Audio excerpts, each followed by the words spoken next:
Is this thing on? Is the world watching me?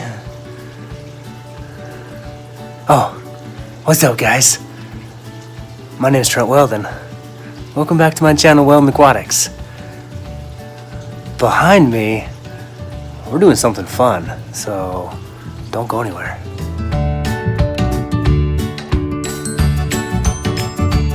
What's up YouTube?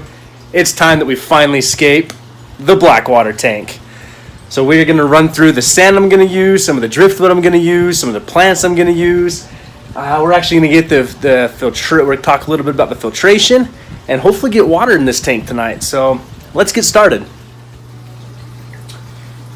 All right, guys. So if you remember, this is the Innovative Marine 16-gallon tank that we picked up that we are going to turn into a blackwater tank. Now when I say a blackwater tank, I'm not talking you're not going to see fish. What I'm talking about is we're going to use products that are going to release tannins into the water over a period of time and give it more of a tea color look than that crystal clear water we normally find in aquariums. Tannins can actually be extremely beneficial to fish, but I've always wanted to kind of toy with the low light tannin look. So let's get started scaping and we'll walk through the materials what we're using as we get going. So what we're going to use for a substrate is this is the Carib Sea Supernatural sand. No particular color. Actually, I think it's like the gold sunset or something.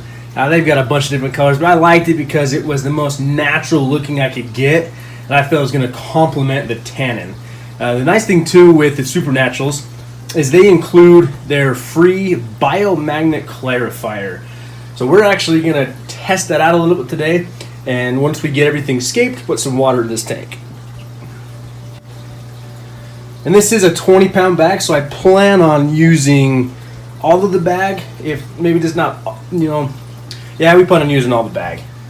We're going to kind of move this around, nothing in any particular order or way. That's actually a pretty deep sand bed, so we may pull some of this out at a later time.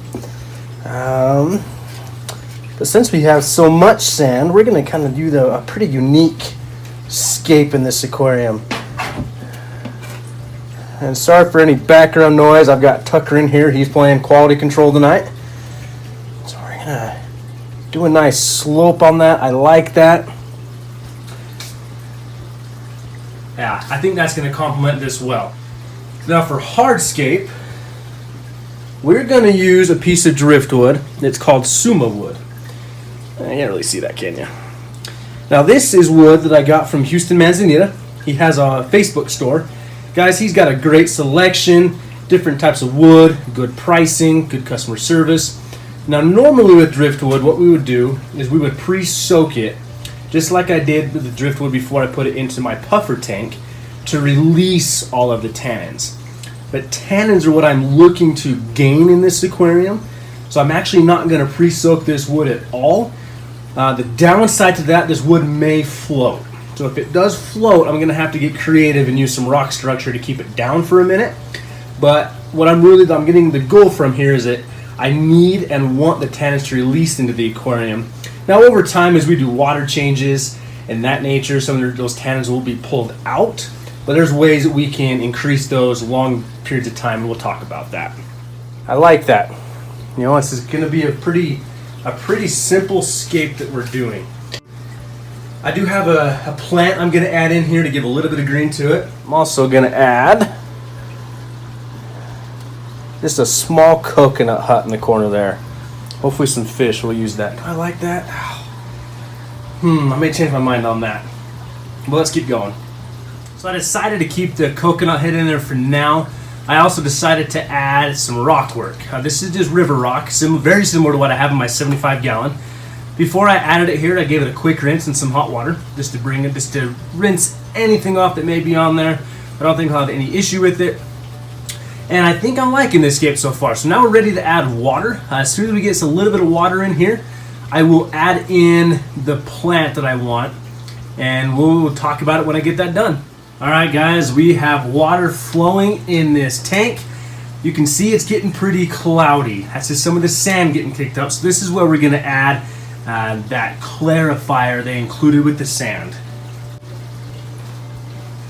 So I like to add that if I'm using this type of sand while I'm filling. That way, hopefully by the time it's done, I can have a clear tank. But if I need to, I can wait a couple hours and it'll settle down to the bottom. But I do like the density of this sand. I've now used the Carib Sea sand and the pool filtration sand.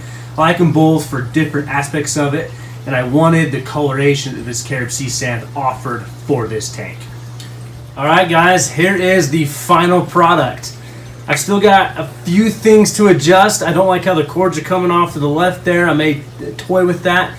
I won't lie to you, I had to get pretty creative of where I ran cords. I'm running out of cord space here in my fish room. But let's give you the rundown of what I finished here. So the first thing, I got a light on this tank. What I'm using is a simple clip-on LED light that I got off of Amazon. I can put that link in the description below. And what I did is it's a gooseneck, so I'm having it shine in through the side of the aquarium rather than the top. I was hoping to kind of hit that top, but I also like the shadow effect it gives, and that's what I was going for ultimately. I wanted this to be that dark look, not as bright as like my 75 gallon. The plant I added in here is a very low light demanding plant. It is an Aponigeton crispin plant. Got it from Aquarium Co-op, and I let it grow out in my 40 gallon breeder puffer tank for quite a while before I added it to this tank. I chose to add this plant in the tank because it has the wavy, crisp leaves that gives this tank a little bit of texture, but also a little bit of movement as the rotating deflectors on the outputs move the plant around the tank. So it added a nice life to the tank. I did unfortunately have to put a rock right on top of the driftwood to keep it down. I'll probably remove that rock, but kind of right now I'm in that mood of, you know what, that kind of looks good, but we'll see how I feel about it here in the next few days as this piece of wood waterlogs. So this tank is still a little bit cloudy, but that's okay. And the way we're going to continue to add tannins to this tank is we are going to use Indian almond leaves, or catappa leaves I believe they call them. And what I like about this tank is that I can drop a catappa leaf right in the center of it, let it sink down, and that's going to provide nice cover for the fish I plan on adding to this tank, but it's also going to release some tannins in this tank. Now if I want to, I don't have to add that leaf directly into the center of the tank. What I can do is actually add it into the back area where the filtration is and let it run that way. I'll most likely stick with it being in the main display. That way as it breaks down, it's not going to go directly into the pump, because on each side of this aquarium there's an overflow. Each of those overflows leads down into a series of 3 sponges. So I have 6 total sponges on this aquarium for that mechanical filtration. For biological filtration, on the left-hand side of the compartment, I added a bag of ceramic media that I've had in my sump. I've had it in hang on the back filters. So again, it's a ceramic media that is seeded with beneficial bacteria, allowing me to do what we're going to call, that instant cycle on this tank.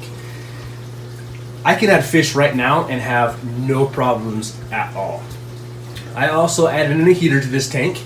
It's a 50 watt Eheim Jaeger heater, and as you can see on the left hand side, I do have it hooked up to one of the Phoenix controllers. Love those external controllers. I can add a link in the description for both of those products. But guys, here it is. Here is it has water in it. We're ready for fish in this tank. But you don't get to see the fish just yet. That'll be the next video, guys. I wanted to spread this out a little bit, give you some excitement, give you something to look forward to.